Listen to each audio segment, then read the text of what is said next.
For over 10 years, I had the high honor and distinct privilege of having been the State's Attorney in Will County.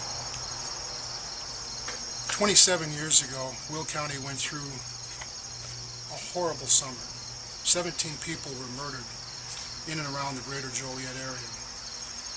After an intensive investigation, it was determined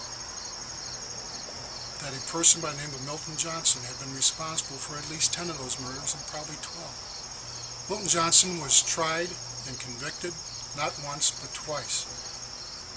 At one trial that I was the State's Attorney, the evidence against Milton Johnson was simply staggering.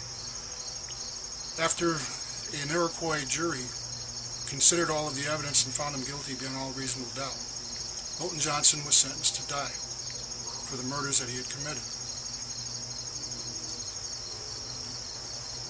Justice Kilbride, however, 20 years after the fact, in a dissenting opinion, wrote that he believed that not only should Milton Johnson be retried, but that his post-conviction relief should be granted immediately.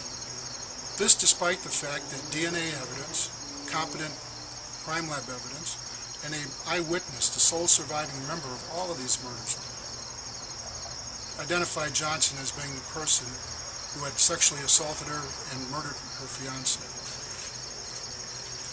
To traumatize and re-traumatize victims, surviving family members, and close friends, in my opinion, shows a total lack of insensitivity to the needs of victims, to the needs of our neighbors, who unfortunately may have been victimized by creatures just like Milton Johnson. We don't need to have radical sitting on the Supreme Court. The decisions are rendered by